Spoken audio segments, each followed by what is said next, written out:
Hello everyone. Class 11th का एक और पॉलिटिकल साइंस का एक और चैप्टर लेके आ चुका हूँ, जुडिशरी। तो बहुत अच्छे नोट्स बनाए हैं फिर से, और एग्ज़ाम से पहले देख लो तो ज़्यादा अच्छा है, या फिर एक दिन पहले देख रहे हो तो फिर तो बढ़िया ही, आप अच्छे स्कोर करोगे marks.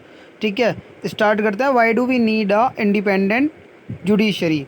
The principal role of judiciary is protect rule of law and ensure supremacy of law. भाई प्रिंसिपल रोल तो यही है कि जो कानून है हमारे देश के अंदर उसको प्रोटेक्ट करना जुडिशरी का, साथ में सुप्रीमेसी ऑफ लॉ को बनाए रखना। ऐसा नहीं कि कोई भी व्यक्ति आ रहा है और अपनी मनमानी चला रहा है, नहीं, कानून जो है, जिस देश में कानून होगा वो कानून सुप्रीम होगा, और इसकी इंश्योरिटी कौन देगा? जुडिशरी देगा। It is safe guard right of individual. मतलब ये क्या करता है?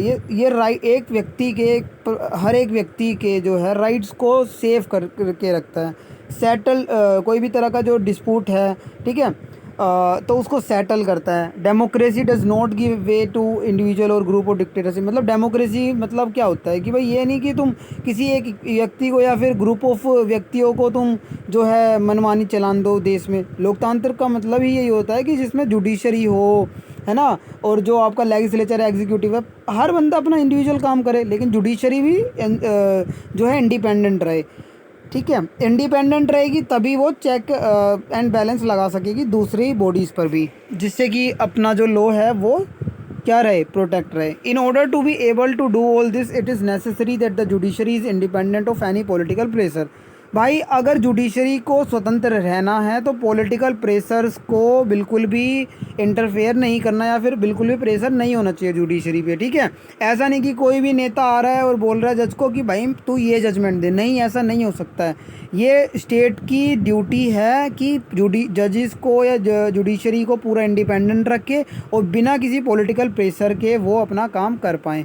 सीजेआई चंद्रचूड़ आपको पता होगा, जो कि बहुत हमारे चीफ जस्टिस ऑफ इंडिया हैं अभी हाल ही में, और उन्होंने ऐसे कई बयान दिए हैं जिसमें उन्होंने बताया कि भाई मैं अपने इस सर्विस में, इतने सालों के सर्विस में, बिल्कुल भी किसी भी तरह का पॉलिटिकल प्रेशर हैंडल नहीं करा है, मतलब नहीं आया है। मतलब भाई जुडिशरी इंडिपेंडेंट है तो कैसे हो सकता है? डेमोक्रेसी नेशन में हम रह रहे हैं। आगे बढ़ते हैं, इंडिपेंडेंस ऑफ जुडिशरी की बात कर लेते हैं। The other organ of the government like the executive and legislature must not restrain the functioning of the judiciary in such a way that it is unable to do justice. क्या कह रहा है ये? कि एग्जीक्यूटिव और legislature जो है कोई भी ऐसा काम ना करे कि जिससे जुडिशरी उस वे में फंक्शन ना कर पाए, और या फिर वो जस्टिस ना दे पाए, या असमर्थ हो जस्टिस देने में, है ना। The organ of the government should not interfere with the decision. कोई भी निर्णय जुडिशरी लेता है, जज लेता है, और कोई भी निर्णय अगर जुडिशरी लेता है तो उसमें सरकार दखलंदाज ना करे। ठीक है, जजेस must be able to perform their function without fear and favour. बड़ी सिंपल इंग्लिश में लिखी हुई है कि जज को अपना काम जो अपना वो कर रहा है वो बिना किसी डर के या किसी भी बंदे के फेयर में दिए बिना परफॉर्म करना है। Judiciary is a part of democratic political structure of the country. ये भाई लोकतंत्र का ही एक बहुत बड़ा पार्ट है। It is there for accountable to the constitution, to democratic tradition. जो हमारे डेमोक्रेटिक ट्रेडिशंस हैं ये उसका बहुत जो है पार्ट है। अकाउंटेबल टू द कॉन्स्टिट्यूशन रहता है, मतलब कॉन्स्टिट्यूशन को ही जो बचाना है, वो प्रोटेक्ट करना है, वो जुडिशरी का ही काम है। जुडिशरी ही अकाउंटेबल होती है and to the people of the countries. Appointment की बात करें तो द अपॉइंटमेंट ऑफ द जजेस has never been free from the political controversy. भाई अपॉइंटमेंट की बात करें तो हम एक तरफ बोलते हैं कि इंडिपेंडेंस ऑफ जुडिशरी है, दूसरी तरफ ये भी है, ये भी हमें मानना पड़ेगा कि पॉलिटिकल कंट्रोवर्सी होती रही हैं जजेस के अपॉइंटमेंट को लेकर। Council of minister, governors, chief minister, chief justice of India, all influence the process of the judicial appointment. ये सारे राज्यपाल हो गए, कैबिनेट मिनिस्ट्रीज हो गए, या फिर मुख्यमंत्री, प्रधानमंत्री, ये सभी जो हैं, या chief justice of India, even all influence of the judicial appointment करते हैं। ठीक है, कि कौन जज बनेगा, कौन सीजीआई बनेगा, कौन जो है हाई कोर्ट का जज बनना चाहिए, या फिर कौन सुप्रीम कोर्ट का जज बनना चाहिए। आज भी वो है, कॉलेजियम सिस्टम है, आज तक किसी को नहीं पता लगा है ना, लेकिन फिर भी इंटरफेरेंस होते। तो इसी को हमारे अपॉइंटमेंट में, हमारे अपॉइंटमेंट ऑफ जजेस में पॉलिटिकल कंट्रोवर्सी बोला गया है। Over the year, a convention had developed whereby senior most judges of the Supreme Court was appointed of the as a chief justice। कि भैया जो सुप्रीम कोर्ट का मोस्ट सीनियर जज रहेगा, ठीक है, सीजीआई के बाद जो मोस्ट सीनियर जज रहेगा उसको सीजीआई बनाया जाएगा। ऐसा चलता आ रहा था 1973 तक। ठीक है।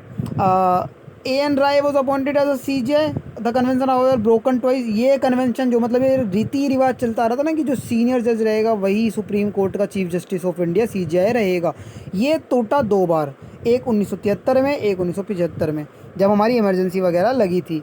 ऐसा बोला जाता है, ऐसा माना जाता है कि भाई ये जो चीज़ थी जो सीनियर जजेस के का ये जो हुआ था कि भाई CJI जो है हमारा मोस्ट सीनियर जज होना चाहिए, ऐसा नहीं हुआ था। उसमें क्या हुआ था कि जो जो प्रेफरेंस थी उसमें जो कम एज के जज थे उनको CJI बना दिया गया था 1973 और 75 में। तो ये तब जाके ये जो है एक भ्रम जो चल रहा था वो टूटा था। रिमूवल ऑफ द जजेस, और ये भी हुआ था हमारे किस काल में, इमरजेंसी के काल में हुआ था, ठीक है। और इसको लेके कई केसेस भी थे। फॉर एग्जांपल मैं लॉ स्टूडेंट हूँ, मैंने इसको लेके एक केस पढ़ा था, डॉक्ट्रिन ऑफ लेजिटिमेट एक्सपेक्टेशन में था वो चीज़, पर वो आपके उसके बाहर है तो मैं आपको नहीं समझाऊंगा, है ना, सिलेबस से बाहर है, केस आपको लिखना नहीं है। तो रिमूवल ऑफ जजेस क्या है, द रिमूवल ऑफ जजेस of the supreme court and high court is also extremely difficult. भाई कोई जज अगर अपॉइंट हो गया तो उसको हटाना बहुत एक्सट्रीमली मुश्किल हो जाता है अगर वो सुप्रीम कोर्ट या हाई कोर्ट का होगा, अनटिल अनलेस वो अपनी टर्म जो है ड्यूरेशन जो है पूरी ना कर ले। अ जज ऑफ द सुप्रीम कोर्ट और high court can be removed only on the ground of proven misbehaviour और इनकैपेसिटी। की भाई कोई व्यक्ति है, मान लो मेंटली इंसैनिटी हो गया है, कोई जज जो था इंसैनिटी हो गया, तो उस बेस पर उसको हटाया जा सकता है, या उसने लॉ का बिल्कुल ही उल्लंघन कर दिया हो या मिसबिहेव करा हो, तो इस 2 ग्राउंड पर जो है उस व्यक्ति को हटाया जा सकता है। A motion containing the charges against the जज must be approved by special majority. और दूसरी बात कि ये जब हटेंगे तो वो सिर्फ और सिर्फ स्पेशल मेजोरिटी में ही हट सकते हैं, जो कि दोनों हाउस ऑफ द पार्लियामेंट से पास होगी, अप्रूव्ड होगी, ठीक है, किसी भी जज को हटाने के लिए। स्ट्रक्चर क्या है जान लेते हैं। Structure, supreme court of India, article 124 हमारा जो है बताता है there shall be supreme court. ये हमारा उच्चतम न्यायालय है, अपेक्स कोर्ट है, मतलब सबसे सर्वोच्च न्यायालय है। उच्चतम तो हाई कोर्ट हो गया, सर्वोच्च न्यायालय है मतलब, और इससे ऊपर कोई न्यायालय नहीं है। It decision are binding on all court. अगर इसका कोई निर्णय आता है तो वो हर एक कोर्ट पे, चाहे वो सेशन डिस्ट्रिक्ट कोर्ट हो, चाहे वो हाई कोर्ट हो, सब पर बाइंडिंग है। कैन ट्रांसफ़र जजेस ऑफ द हाई कोर्ट, ये जो सुप्रीम कोर्ट है वो इवन की जजेस का जो ट्रांसफ़र है जो हाई कोर्ट के जजेस का है वो कर सकते हैं। Move cases from any court to itself, अगर कोई केस किसी कोर्ट में चल रहा है वहाँ से किसी भी कोर्ट अन्य कोर्ट में जो है वो है मूव कर सकते हैं। Can transfer cases from one high court to another, even की वो किसी एक हाई कोर्ट का केस जहाँ जिस स्टेट में चल रहा है उससे दूसरे स्टेट में के हाई कोर्ट में भी ट्रांसफ़र कर सकते हैं। ये इतनी पावर रखते हैं। हाई कोर्ट की बात कर लेते हैं तो high court is the highest court in the state. किसी भी राज्य में ये सबसे हाईएस्ट कोर्ट होता है। आर्टिकल 214 से 231 तक इसकी पावर और इसकी जो भी बातें ऑर्गेनाइजेशन एंड पावर जो है ये बताई गई हैं संविधान में इन रिटर्न, ठीक है।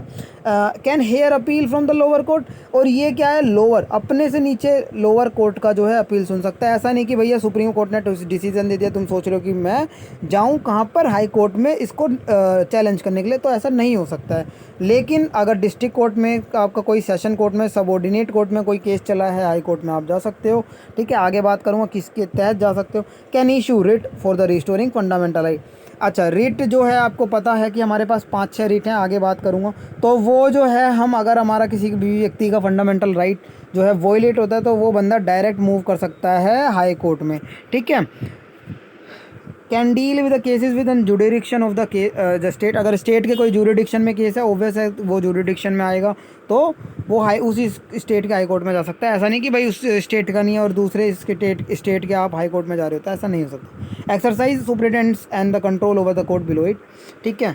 डिस्ट्रिक्ट कोर्ट और सबऑर्डिनेट कोर्ट को जान लेते हैं कि क्या है। डिस्ट्रिक्ट कोर्ट, वही भाई डिस्ट्रिक्ट कोर्ट, मान लो आपके छोटे मोटे मैटर हैं, आपने किसी को मार दिया, फ़ोन चुर गया, या फिर कोई डोमेस्टिक केस हो गया, तो ये सारे डिस्ट्रिक्ट कोर्ट के अंदर जो बटे हुए हैं, सिविल मैटर, क्रिमिनल मैटर, इन सब में चलते हैं। आपका कोई चलान कट गया तो सबऑर्डिनेट कोर्ट्स में जाते हो वहाँ पर, तो ये सारा जो है आपका सबसे निचली कोर्ट आ जाती हैं। Deal with the cases arising in the district, की ज़िले के अंदर जो केस अराइज हुए हैं उस केस को ये डील करता है। Consider appeals on decision given by the lower court, इनसे भी लोअर कोर्ट, मान लो भाई कोई एकदम ऐसे कोर्ट हो गया, छोटा कोर्ट हो गया, जैसे एसडीएम मजिस्ट्रेट पे कोई डिसीजन दे दिया तो वहाँ से आप डिस्ट्रिक्ट कोर्ट में जा सकते हो, ये सब है, ठीक है। Decide case involving serious criminal offence, अच्छा, कोई हीनियस क्राइम कर देता है, चाकू मार देता है, गोली मार देता है, तो उसमें अभी ये तो नहीं कि तुम हाई कोर्ट पहुंच जाओगे। हाँ, हाई कोर्ट तब पहुंचोगे जब तुम्हारा फंडामेंटल राइट होगा वो रेट। लेकिन अगर तुमने किसी का मर्डर कर दिया तो ऑब्वियस है कि वो तुम्हारा क्रिमिनल केस में, क्रिमिनल कोर्ट में चलेगा, जो कि डिस्ट्रिक्ट कोर्ट के अंदर ही होता है। ठीक है, फॉर एग्जांपल मैं दिल्ली में रहता हूँ, 30 हज़ारी कोर्ट हमारा डिस्ट्रिक्ट कोर्ट है, तो करकटडुमा कोर्ट डिस्ट्रिक्ट कोर्ट है, रोहिणी कोर्ट डिस्ट्रिक्ट कोर्ट है। तो ये अन्य आपके जिस स्टेट में हो वहाँ पर भी डिस्ट्रिक्ट कोर्ट होते हैं। Considered case is as a civil and criminal in nature. बताया ना, दो तरीके के केस होते हैं, नेचर दो तरीके के होते हैं किसी भी केस के, या तो सिविल रहेगा या क्रिमिनल रहेगा। Jurisdiction of the supreme court. अब हमारी कई तरह की सुप्रीम कोर्ट की ज्यूरिडिक्शन है, जैसे ओरिजिनल ज्यूरिडिक्शन, जो कि आर्टिकल 131 बताता है इंडियन कॉन्स्टिट्यूशन का। जैसा कि हमें पता है हमारा एक फेडरल कोर्ट है, ठीक है। द सुप्रीम कोर्ट के पास, the supreme court has right to settle the dispute between the different unit of the Indian federation. मतलब क्या कह रहा है कि अगर कोई सेंटर यूनियन गवर्नमेंट के बीच में, स्टेट गवर्नमेंट के बीच में किसी भी मुद्दे को लेकर बहस हो गई, तो ओरिजिनल ज्यूरिडिक्शन आर्टिकल 131 का यूज़ करते हुए जो है सुप्रीम कोर्ट डिसीजन दे सकता है। समझे, ये है। फॉर एग्जाम्पल लीवर डिस्प्यूट हो गया, ठीक है। अब लीवर डिस्प्यूट हो गया है कि भाई एक स्टेट से दूसरी स्टेट में लीवर डिस्प्यूट चल रहा है, या फिर कोई मान लो कि कोई लॉ है वो इम्प्लीमेंट मनमानी, या मतलब लॉ का नहीं, मान लो कोई चीज़ है जो कि स्टेट के अंडर में है और कोई यूनियन कह रहा है भाई मैं लूँगा है, और स्टेट नहीं देना चाह रहा, तो उसको लेकर भी, और वो नेशनल इंटरेस्ट के लिए, लेकिन फिर भी स्टेट डिनाई कर रहा है, तो उसके इंटरेस्ट के लेकर भी सुप्रीम कोर्ट में ओरिजिनल ज्यूरिडिक्शन लगाई जा सकती है। ठीक है, और इनके सेटल जो हैं वो सुप्रीम कोर्ट करेगा under the article 131 of original jurisdiction.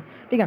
अब रिट ज्यूरिडिक्शन क्या है, बहुत भाई, इसे रिट ज्यूरिडिक्शन जो है ना, इसको क्या है कि इससे ना हमारा किसी भी व्यक्ति का फंडामेंटल राइट जो है प्रोटेक्ट रहता है। आर्टिकल 32, आर्टिकल 226 क्या है ये? आर्टिकल 32 सुप्रीम कोर्ट के अंदर जा सकते हो आप अगर आपका कोई वोलेट करता है फंडामेंटल राइट, और आर्टिकल 226 जो है हाई कोर्ट के अंदर जा सकते हो अगर आपका कोई फंडामेंटल राइट वोलेट करता है। Any individual whose fundamental right has been violated, किसी भी तरह का फंडामेंटल राइट जो है अगर वोलेट हुआ है तो आप कोर्ट में, सुप्रीम कोर्ट में डायरेक्ट मूव हो सकते हो रेमेडी के लिए। The supreme court can give special order in form of writ, और सुप्रीम कोर्ट जो है ना एक स्पेशल ऑर्डर पास कर सकता है, किस फॉर्म में? रिट के फॉर्म में। The high court can also writ, but the person whose right are violated have the choice either approaching the high court और approaching the supreme court directly. ठीक है, जिस व्यक्ति का फंडामेंटल राइट वोलेट हुआ है ना, अब वो उस व्यक्ति पर डिपेंड करता है कि वो हाई कोर्ट में जाना चाहता है या फिर सुप्रीम कोर्ट में अंडर द 226 जाना चाहता है अंडर, या फिर 32 में। लेकिन मोस्ट ऑफ द टाइम क्या होता है, एक स्पेशल फन फैक्ट बता देता हूँ कि बंदे जो है ना वो मोस्टली क्या करते हैं, बंदे का मतलब यहाँ जो सीनियर एडवोकेट्स होते हैं या एडवोकेट्स होते हैं वो क्या करते हैं, वो पहले हाई कोर्ट में जाते हैं, क्योंकि भाई अगर वो सुप्रीम कोर्ट में गए और वहाँ से कोई निर्णय आ गया ना तो वो नीचे नहीं आ सकते हैं, नीचे हाई कोर्ट में नहीं जा सकते हैं। लेकिन अगर हाई कोर्ट में गए और हाई कोर्ट में उनके फेवर में डिसीजन नहीं हुआ तो एक बेर को चांस होता है कि वो सुप्रीम कोर्ट में जाके उस निर्णय को चैलेंज कर दें। तो ये चीज़ है। Through such writs the court can give order to the executive to act or not to act in a particular way। ठीक है, ऐसे रिट जो है ना कोर्ट जो है ऑर्डर कर सकता है एग्जीक्यूट, भाई जो भी एग्जीक्यूटिंग बॉडी है जो एग्जीक्यूट कर रहा है, कोई भी डिसीजन पास हो गया या फिर कोई फंडामेंटल राइट जिसका वोलेट हुआ है किसी अथॉरिटी द्वारा, तो वो उसको उस एक्ट को करने से रोक सकती है किसी भी पार्टिकुलर वे में। अब हमारे रिट 5 हैं जो कि हम वैसे तो कई सारे रिट हैं लेकिन 5 रिट्स की हम बहुत मेजरली बात करते हैं अपने देश में, और इन्हीं 5 का जो है हमारा डेफिनेशन है। हैबियस कॉर्पस है, मैंडमस है, कोओ वारंटो है, सर्सोररी है और प्रोहिबिशन है। ये क्या है? रिट हैं। अब ये मैंने एक पहले वीडियो बनाई थी, शायद लेजिस्लेचर की बनाई थी कि एग्जीक्यूटिव की, उसमें जो है ये रिट्स को मैंने अच्छे से एक्सप्लेन करा था, लेकिन एक बार और एक्सप्लेन कर देता हूँ। हैबियस कॉर्पस आपका था जैसे कोई भी बॉडी को कोई अथॉरिटी रख लेती है मोर देन 24 आवर्स और रिटेंड कर लेती है कोई भी अथॉरिटी, तो उसमें हैबियस कॉर्पस की जो है रिट लगती है। Let have the body produce हो गया आपका, मैंडेमोस हो गया कि कमांड देना है कि भाई तुम ये काम नहीं कर सकते हो, को वारंट हो गया कि तुमने किस अथॉरिटी पे पे ये काम करा, अपनी अथॉरिटी से बाहर जाके तो काम नहीं करा। सर्चुलरी टू बी सर्टिफाइड हो गया, प्रोहिबिशन हो गया कि भाई कोई भी काम को रोक दो, अगर कोई भी मान लो कोई केस चल रहा है या कोई अथॉरिटी कोई एक्शन ले रही है तो उसको एकदम रोका जा सकता है। आगे बढ़ते हैं, एपिलेट ज्यूरिडिक्शन पढ़ते हैं। एपिलेट ज्यूरिडिक्शन क्या है? Refer to the authority of the court rehear review in a case decided by the lower court in India. Appellate jurisdiction invested both supreme court and high court, they may either overrule the uphold the judgment of the lower court. क्या होता है कि lower court ने कोई decision दे दिया है ना, high court ने कोई डिसीजन दे दिया, और बंदा देखो अगर लोअर कोर्ट ने दिया है तो वो हाई कोर्ट जाके उसको डिसीजन को चैलेंज कर सकता है और उसको अपहोल्ड या ओवर रूल कर सकता है हाई कोर्ट। उस चैलेंज अगर हाई कोर्ट को अपने हिसाब से लगता है कि नहीं वो ऐसा जो डिसीजन दिया गया है वो ठीक नहीं है, ठीक है, और अगर हाई कोर्ट में ऐसा कोई डिसीजन दिया गया है तो वो बंदा जो है सुप्रीम कोर्ट में जा सकता है अंडर द एपिलेट ज्यूरिडिक्शन, ठीक है। एडवाइजरी ज्यूरिडिक्शन क्या है? आर्टिकल 143 इंडियन कॉन्स्टिट्यूशन बताता है, upon the supreme court advisory jurisdiction the president may seek opinion of the supreme court. President जो सुप्रीम कोर्ट से कोई भी क्वेश्चन ऑफ लॉ पर सवाल पूछ सकता है या ओपिनियन दे सकता है, फैक्ट ऑफ द पब्लिक जो कि पब्लिक इंपॉर्टेंस रखता है, ठीक है। अगर उसको लगता है कि भाई वो ओपिनियन दे रहा है, लेकिन सुप्रीम कोर्ट बाइंडिंग नहीं है ऐसा ओपिनियन फॉलो करने को बिल्कुल भी, ठीक है, बस एक एडवाइजरी ज्यूरिडिक्शन है जो कि एक तरह से ड्यूटी है जो कि फुलफिल करनी है बाय द प्रेसिडेंट, ठीक है, और सुप्रीम कोर्ट को भी। जुडिशियल एक्टिविज्म बात करते हैं। जुडिशियल एक्टिविज्म भाई सबसे बेहतर चीज़ जो है हमारे देश में आई है, जिसने हमारे संविधान को अब तक जिंदा रखा है, हमारे लोगों के इंटरेस्ट को जिंदा रखा है। आपको पता है जुडिशरी कितनी एक्सपेंसिव है, हर बंदा इसके अंदर नहीं जा सकता है। कई गरीब हैं, कई झुग्गी बस्ती हैं जो कि नहीं अपने राइट्स को उठा सकते, जिनको बेसिक पानी नहीं मिल रहा है, गंदी हवा मिल रही है, तो ये सारा तो भाई फंडामेंटल राइट्स का ही वोलेशन है ना, आर्टिकल 21 का। अब एक PIL पब्लिक इंटरेस्ट लिटिगेशन, जिसको सोशल एक्शन लिटिगेशन भी बोला जाता है, लेकिन अपने देश में PIL से जो है फेमस है, सोशल एक्शन लिटिगेशन से इतना फेमस नहीं है। ये एक इंस्ट्रूमेंट है, ये एक ऐसा चीफ इंस्ट्रूमेंट है जो कि जुडिशली एक्टिविज्म को फ्लोरिस्ट करता है, मतलब एक एंश्राइन करता है, लोगों की आवाज़ बनता है, एक ऐसा इंस्ट्रूमेंट जो कि लोगों की आवाज़ जो है सुप्रीम कोर्ट तक पहुंचाता है। PIL has become the most important vehicle of judicial activism as a supreme court जज भगवती इंट्रोड्यूस। ये जो है ना, किसने इंट्रोड्यूस करा था? अगर इतिहास के सुनहरे पन्नों में जुडिशरी का किसी जज का नाम लिखा जाएगा तो जस्टिस भगवती जी और जस्टिस अय्यर जी का नाम लिखा जाएगा, जिन्होंने इस कंसेप्ट को लाया, ठीक है, absolute liability to the Indian judicial system के अंदर जो लाए गए। He is the therefore held along with the justice VR Krishna Iyer and have pointed judicial activism in the country. अब PIL क्या है? The court expanded the idea of right, अधिकारों के जो हमारे रिटर्न अधिकार दिए गए हैं इंडियन कॉन्स्टिट्यूशन में, उससे भी बाहर जाकर हमारे क्या क्या अधिकार हो सकते हैं। अधिकार को एक लेवल, मतलब एक लेवल से हटाकर अनलिमिटेड, आपको कैसे कहें कि एक बिल्कुल एक्सटेंड जो है उसको कर दिया गया हमारे अधिकारों को इस PIL के through. Clean air, unpolluted water, decent life, rights of the entire society. ये देखो, अब आप देखोगे कि ये सब चीज़ें हमारे इंडियन कॉन्स्टिट्यूशन में लिखी हुई थी? नहीं लिखी हुई थी, फंडामेंटल राइट में नहीं लिखी हुई थी, लेकिन ये PIL के थ्रू आई कि एक व्यक्ति अगर रह रहा है तो उसको साफ़ हवा लेने का अधिकार है, स्टेट उसको साफ़ हवा दे, अनपोल्यूटेड वाटर ना पिए हो, उसको एक अच्छा पानी, एक अच्छी ज़िंदगी, अच्छी डिसेंट लाइफ, मतलब एक अच्छी तनख्वाह के साथ अच्छे जीने का अधिकार है ना, ये जो चीज़ है ना, ये अधिकार जो है हमें नहीं पता है। अब आप कहोगे कि यार ये सब तो हमारे देश में हो रहा है तो मतलब हम सबका फंडामेंटल राइट वॉयलेट हो रहा है। हाँ, हो रहा है, जाओ कोर्ट में मूव हो जाओ, जहाँ पे भी तुम्हारा हो रहा है आप जा सकते हो, लेकिन इतना आसान नहीं है, आपको बहुत पढ़ना पड़ेगा, लॉस पढ़ने पड़ेंगे, एडवोकेट बनो, है ना, सीनियर एडवोकेट बनो, बहुत सालों की प्रैक्टिस लग जाती है एक समाज के अधिकारों के दिलाने के लिए। फ़िलहाल मैं भी वकालत ही कर रहा हूँ अभी, मतलब वकालत की पढ़ाई चल रही है, उसके साथ इंटर्नशिप भी चल रही है मेरी, लेकिन मेरा पॉलिटिक्स में भी इंटरेस्ट है तो मैं मास्टर्स इन पॉलिटिकल साइंस भी कर रहा हूँ। इससे पहले मैंने BA हिस्ट्री में करी हुई है जाकिर हुसैन कॉलेज से, और अभी जो मैं लॉ है वो सेंट्रल यूनिवर्सिटी ऑफ हरियाणा से कर रहा हूँ। मास्टर्स मेरी IGNOU से चल रही है, मैं PhD करने की भी सोच रहा हूँ। तो बाकी भगवान गॉड ऑफ ग्रेस मैं जो भी करता हूँ, ठीक है, आगे बढ़ते हैं। Society must have the right to seek justice wherever such right ever violated. Society, समाज का काम है जस्टिस, न्याय मांगना, जहाँ पर भी उनका अधिकारों का उल्लंघन है। जुडिशरी राइट पढ़ते हैं। The constitution provide 2 way in which the supreme court can remedy वोलेशन of the right. 2 वे में बताया हुआ है सुप्रीम कोर्ट ने जिसमें वो रेमेडी मांग सकते हैं कि पहला कि restore the fundamental right by the issuing the writ कि भैया तुम रिट जितने भी हैं हमारे उसके अंदर जाओ और जो है आप रिस्टोर कर सकते हो अपने फंडामेंटल राइट को। दूसरा है कि high court also have the power to issues, जो मैंने ऊपर बताया। Secondly the supreme court can also declare the concern law unconstitutionally. अब कोई कानून लेजिस्लेचर में बन गया जो कि अनकॉन्स्टिट्यूशनल है, उसको जुडिशियल एक्टिविज्म का ही पार्ट है जुडिशियल रिव्यू भी, जिसमें वो जजेस जो हैं वो रिव्यू करते हैं लॉज को कि भाई कहीं वो वॉयलेट तो नहीं करेंगे इम्प्लीमेंट होने के बाद समाज का जो है अधिकार।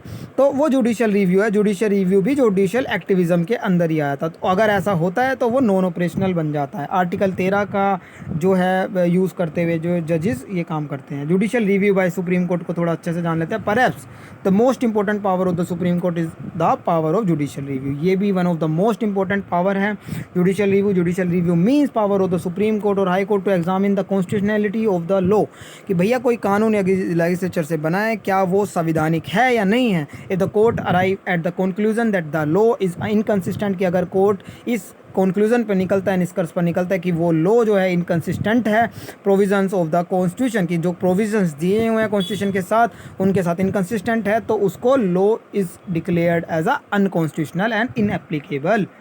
ठीक है। हालांकि however the fact of the Indian has written constitution and the Supreme Court can strike down a law that goes against the fundamental rights। अगर हालांकि अगर कोई इन रिटर्न हमारे में लिखा हुआ है कि सुप्रीम कोर्ट अगर कोई भी ऐसा लॉ जो है जो फंडामेंटल राइट्स के अगेंस्ट जाता है तो उसको स्ट्राइक डाउन कर सकता है। Implicitly gives the supreme court the power of the judicial review. Power of the judicial review की भी बात करी गई है, वो भी फंडामेंटल इन रिटर्न है। तो सबको कोई भी दिक्कत नहीं कि भाई कोई भी ऐसा नहीं कि भाई जुडिशियल रिव्यू को कोई लॉ के द्वारा हटा दिया जाए, नहीं हटा दिया नहीं जा सकता। ऐसा कई बार ट्राई हुआ है, लेकिन कई अन्य डिसीजन में हमने देखने को मिला है कि जुडिशियल रिव्यू जो है उभरा ही है। ऐसा नहीं कि किसी में भी दबाया गया हो किसी लेजिस्लेचर बॉडी द्वारा, है ना। Together the writ power and the review power of the court make judiciary very powerful. In particular the review power means that the judiciary can interpret the constitution and the law pass by the legislature. The practice of the entertaining PILs has further added to the power of the judiciary in protecting rights of citizens। अब judiciary and parliament की बात कर लेते हैं। बहुत अच्छे notes हैं, आप समझो देखो, पेपर बहुत मस्त जाने वाला है। By creating the constitution neither too rigid and not too flexible. हमारा जो कॉन्स्टिट्यूशन है आपको पता है कि ना ही तो ज़्यादा कठोर है, ना ही ऐसा कि कोई भी आके चेंज कर देगा, है ना, अमेंडमेंट के तहत या कुछ भी। The constitution maker gave parliament the authority to alter, मतलब चेंजेस जैसा रिक्वायर समाज मांग रहा है, जैसा समय मांग रहा है, पार्लियामेंट के पास ये पावर थी कि वो अल्टर कर सकता है, मतलब चेंजेस कर सकता है उसके अंदर। अथॉरिटीज़, पार्लियामेंट के अथॉरिटीज़ के पास वो पावर है कि, है ना, कि संविधान को जैसा रिक्वायर है या फिर नीड है समाज का या लोगों का, उस हिसाब से चेंज कर सकता है। By using the constitution power granted तो आर्टिकल 368 आर्टिकल 368 एक ऐसा है आर्टिकल जो हमारा अमेंडमेंट बताता है कि हम कोई भी कॉन्स्टिट्यूशनल अमेंडमेंट कर सकते हैं पार्लियामेंट के through. Can alter any section of the constitution keeping in the mind basic structure. हाँ, बेसिक स्ट्रक्चर को नहीं छेड़ सकता है, सबसे बड़ी अमेंडमेंट के तहत हम बेसिक स्ट्रक्चर को नहीं छेड़ा जा सकता है कॉन्स्टिट्यूशन के, उसको चेंज नहीं करा जा सकता। बेसिक स्ट्रक्चर क्या है? अब आप कहोगे यार बेसिक स्ट्रक्चर क्या है? डॉक्ट्रिन ऑफ बेसिक स्ट्रक्चर, ये थोड़ा बहुत आप 12वीं में भी पढ़ो या फिर आप पॉलिटिकल साइंस थोड़ा अगर BA वगैरह या MA करोगे तो पता लगेगा, है ना। Basic structure of doctrine case one अंधी भारती केस बहुत इंपॉर्टेंट केस है, जिसमें बेसिक स्ट्रक्चर ऑफ डॉक्ट्रिन की नींव रखी गई, बताया गया कि बेसिक स्ट्रक्चर ऑफ डॉक्ट्रिन क्या है। जैसे जुडिशियल रिव्यू आपका बेसिक स्ट्रक्चर ऑफ डॉक्ट्रिन हो गया। एक ऐसा कहीं नहीं कि कोई ड्राफ्ट में लिखा हो कि ये जो चीज़ है वो बेसिक स्ट्रक्चर है, नहीं, अलग अलग जो केसेस आए, ऑर्डर्स आए, उनमें ये सब पता लगता रहा। ठीक है, जुडिशियल रिव्यू आपका बेसिक स्ट्रक्चर है। फॉर एग्जाम्पल आप कोई भी सरकार आके ये नहीं बोल सकता कि कल को देश जो है सेकुलर नहीं है, एक रिलीजन पे बेस्ड जो है मेजोरिटी के बेस पे वो स्टेट बन सकता है, नहीं, ऐसा नहीं हो सकता। Secular is a basic structure of the nation और द कॉन्स्टिट्यूशन, तो उसको नहीं हटाया जा सकता। सोवरेनिटी जो है हमारा बेसिक स्ट्रक्चर है कि कोई ऐसा नहीं कि एक स्टेट जो है दूसरे कंट्री को दे दे, नहीं, वो बेसिक स्ट्रक्चर में दिया गया। ये सब चीज़ें, कई अन्य चीज़ ऐसी हैं जो बेसिक स्ट्रक्चर में जो बाय द टाइम हमें पता लगता रहा है। बाय द टाइम मतलब by the orders, by the cases जो आए हैं, जजमेंट जो आए हैं, उनके तहत हमें पता लगता रहा है। तो पार्लियामेंट जो है बेसिक स्ट्रक्चर को नहीं चेंज कर सकता कि जुडिशियल रिव्यू को हटा दिया, नहीं, PIL को हटा दिया, नहीं, ऐसा नहीं हो सकता है। Separation of the power is considered are essential component of the basic structure of doctrine. Powers को अलग अलग बांटना जो है ये बेसिक स्ट्रक्चर ही है। मतलब मान लो कि यूनियन अपना अलग काम कर रहा है, स्टेट अपना अलग काम कर रहा है, अब तुम कहोगे कि नहीं नहीं यूनियन ही सारा काम करेगा, तो ये बेसिक स्ट्रक्चर के विरुद्ध में है। In its vast and the diverse nation like India, it become essential for the legislature as well as the judiciary to work in consonance with each other। एक साथ अपना जो है जुडिशरी काम करे, एक दूसरे की साथ देते हुए काम करे, ensuring the establishment of the welfare of the समाज के कल्याण, स्टेट के कल्याण का जो है काम करता रहे, है ना। while keeping in the mind the principle of justice, equity and good conscience। जब भी ये काम करें, वेलफेयर ऑफ द स्टेट करें या फिर लोगों का वेलफेयर करें, तो तीन चीज़ तो दिमाग में रखिए, रखें, जस्टिस, इक्विटी, गुड कॉन्साइंस। यहाँ आपके जो है आपका ये जो जुडिशरी था पूरा ख़त्म होता है। हालांकि मैं आशा करता हूँ कि आपको जो मैंने समझाया वो समझ आया होगा। नेक्स्ट वीडियो में जल्दी लाऊंगा फेडरलिज्म के ऊपर।